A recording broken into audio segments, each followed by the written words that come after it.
You are vibrational beings and mostly don't know it, which makes the beginning of a conversation with someone like us annoying, because if you are physically based, and you certainly are, we see your clumps on those chairs, and as you are physically based and as you are therefore action based, we understand why the early discussions about vibration feel odd to you. But you can get up to speed with them quickly, and when you do, everything in your world will become easier, because you are a vibrational being living in a vibrational universe, and you are thinking thoughts which are vibrational, which equal the basis of the reality of your world that you are creating. You create your own reality, and you do it with your thoughts. So if you are like so many humans, where the majority of your thoughts are offered in response to what you are observing, and you're just letting whatever shows up in front of you be the reason that you're looking at it, then you're probably having a sort of contrasting experience where you're observing wanted and unwanted with no sense of control. We want you to leave this gathering today with a sense of control, because you are the focuser of your own experience. You can focus yourself into the reality that you want. We were watching Esther this morning. She had a good night's sleep, and she was eager about coming down, and she was making a list of all of the reasons why she likes to do this. How fun it is to get on the airplane and fly here where you are, to have an experience like this with you. And so as she's making her list, she's actually writing it. Several times as she thought of a statement to make, in the middle of the statement, she would say, I can say that better than that. I can say that better than that. Because she could feel that even as practiced as she has become at directing her thoughts, that sometimes she introduces resistance right into a statement without meaning to.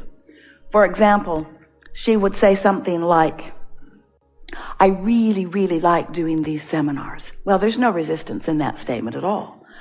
And then, this is going to be a really good seminar. Well, there's no resistance in that. And then, people that are coming with great expectation. No resistance in that. And whatever happens will be a really good thing. A little bit of resistance in that. Whatever happens. I can say it better, she said. Always good things happen.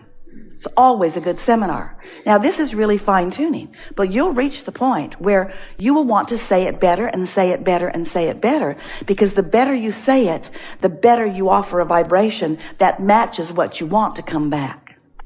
So there are two ways of knowing how well you're saying it or how well you're thinking it. One is by the way it feels while you think it, because there's a measurement of what you're wanting and what you're doing vibrationally in every moment. We'll explain that briefly to you in just a moment. So how it feels when you say it is one way of knowing how well you're saying it, and what's showing up in your experience is another way of knowing.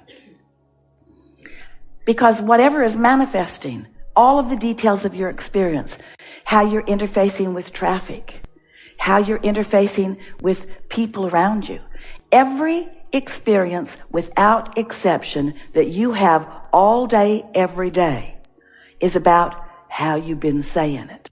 Now, we want to stretch the word saying to mean something a little more than you mean by the word saying, so maybe we should use another word rather than trying to redefine all of your words.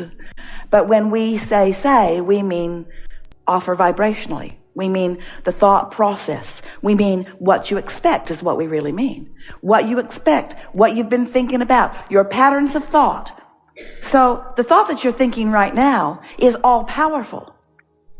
The thought that you're thinking right now is sort of going to be like the thoughts that you've been thinking, because there's momentum in the thoughts that you've been thinking. You see what we're getting at? Now, this thought that you're thinking right now is the all-powerful thought, because it equals your point of attraction.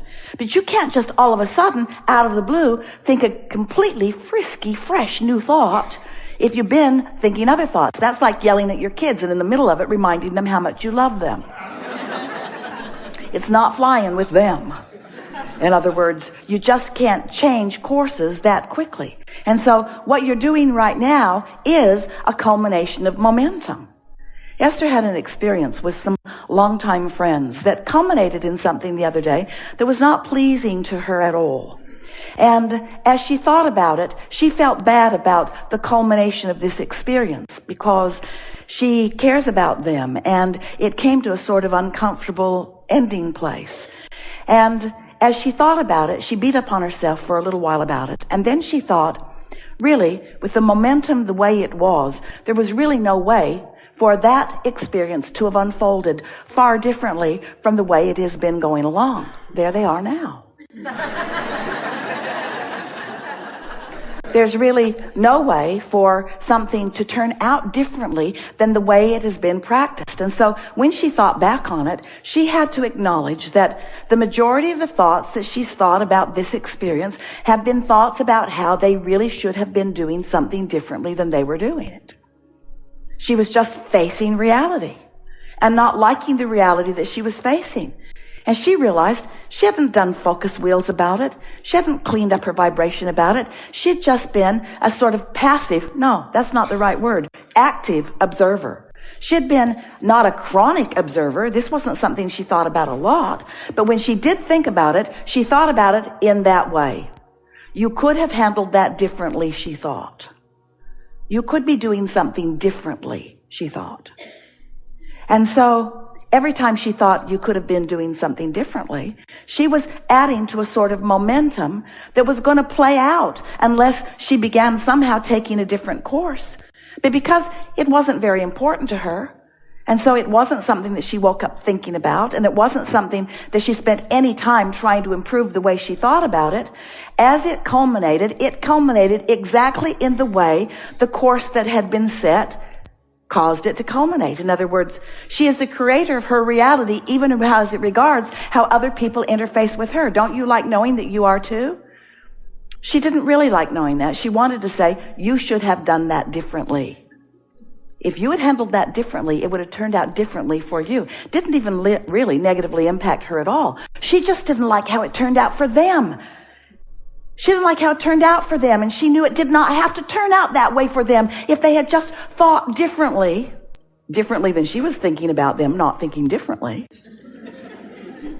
You should be thinking differently about this thing that none of us have thought differently about. Now it's turned out, I'm really sure that you should have thought differently about this, because it could have turned out a whole lot better if you'd thought differently about it.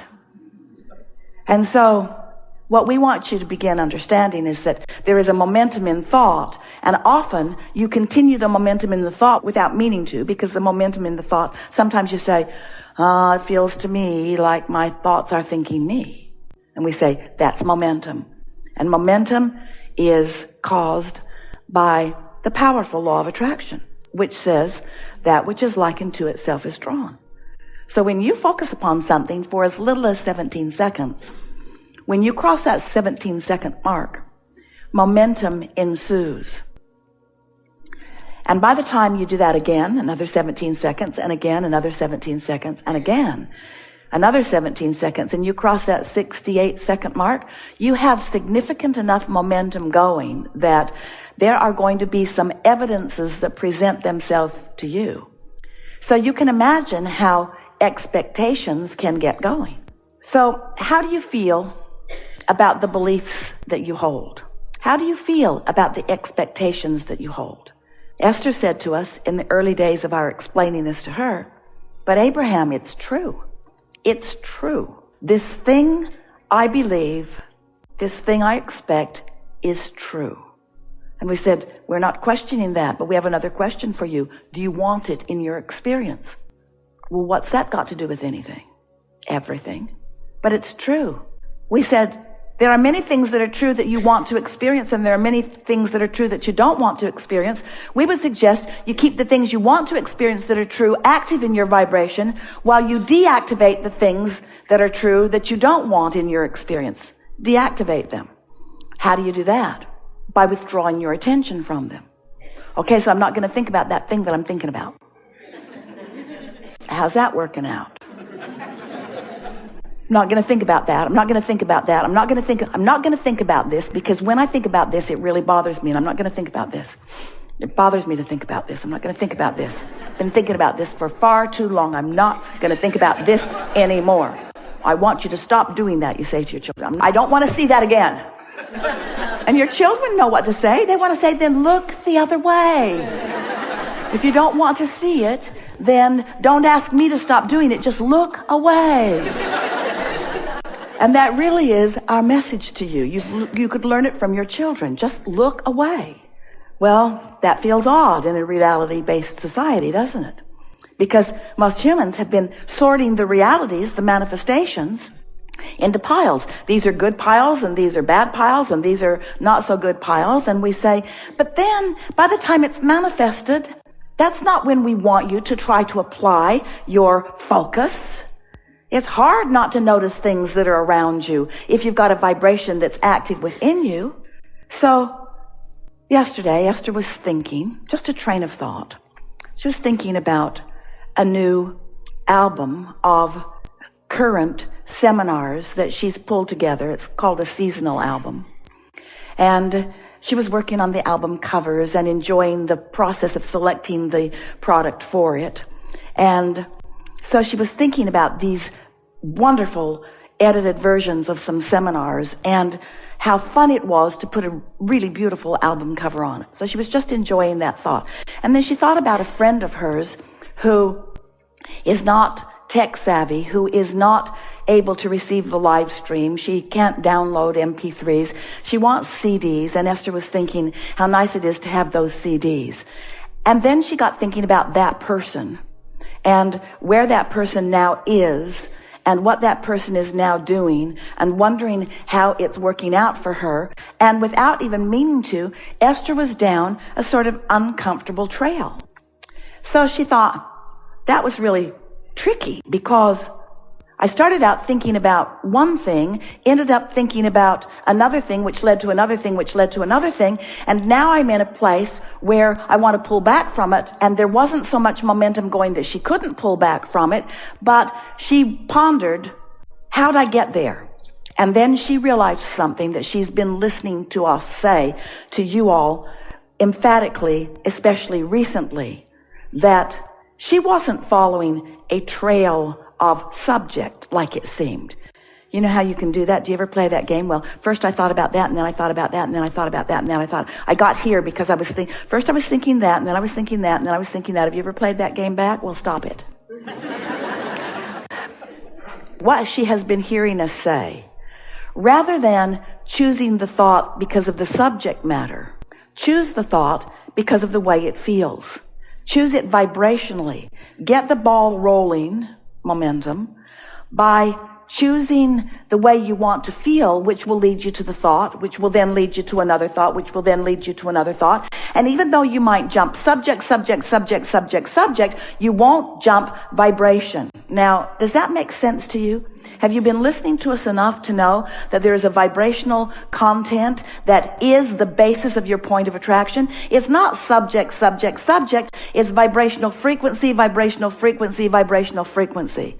In other words, if you're on the Henri disc, we've been describing the emotion that you might be feeling in a moment as actually selecting a vibrational point of attraction. We are calling those your point of attraction, your grid, or your, called it so many different things, you don't know what we're calling it. But it's the place where you stand. It's spinning because it's attractive. It's calling to it other things like it. So let's say that, like on the emotional scale, you could be on the fear disc, or you could be on the Henri disc, or you could be on the happy disc, you could be on the joy disc, the loving disc, the anger disc, the resentful disc, the fear disc. In other words, you can choose your point of attraction, and in fact you do, all day, every day. So every thought that's ever been thought still exists. You have the potential of activating anything right here, right now. And it doesn't take very much focus upon it in order to activate it with enough momentum that it begins to be a point of attraction for you where things like it are going to start showing up. And you know what the first thing that shows up once you find yourself spinning on one of these discs? The first thing that happens is more thoughts like it join it. Momentum. And the next thing that happens, and right on the heels of it, is you have an emotional, we're going to call it an emotional manifestation.